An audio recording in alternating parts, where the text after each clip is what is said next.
Hi, I'm Hugh, and I'm here to teach you about 3D modeling. And I'm Carrie. Printer either layers plastics, which are heated and then cooled in the specific shape, or it layers powders, which are then melted by laser to become plastic. And then you have your design that you made on the computer right there. Yeah. Oh, wow, that's great. So what are some of the purposes for 3D printing? Like, what can it be used for? Well, 3D printing can be used for prototyping and mass production of small objects. So if I'm going to make a telescope, I can just make my eyepiece right there? Well, you can make the housing of the lenses for your eyepiece, but you can't actually print a lens.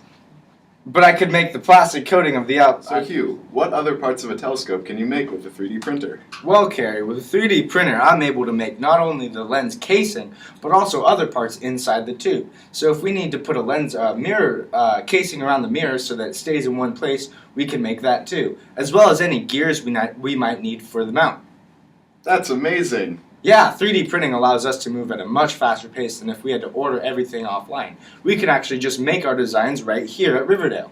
Using what program? Well, there's a program called Tinkercad, and Tinkercad allows us to use 3D modeling on a computer. So what we can do is create our designs for whatever part we need for our telescope, and once we're done, we can send it to our 3D printer and have our piece ready within the day. Wow, can you show me how to use Tinkercad? Yeah, let's go. Today I'm going to show you a wonderful program called Tinkercad. So what you do is you Google Tinkercad. That's not how you spell Tinkercad, but you meant to spell Tinkercad. And so then you go to the Tinkercad website. You can sign up or sign in. I already have an account. The accounts are free. So type in your email address and your password.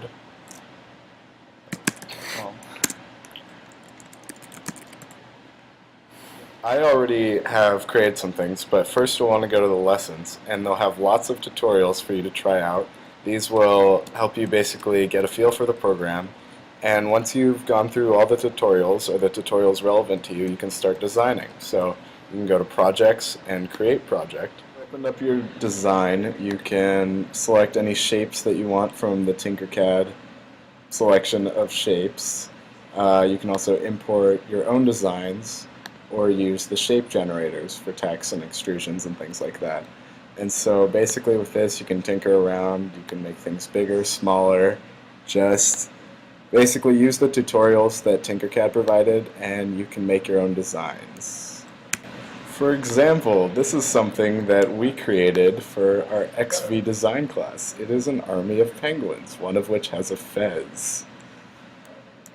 This is another example of one of the many things that you can create on Tinkercad. In this case, it's a Lamborghini.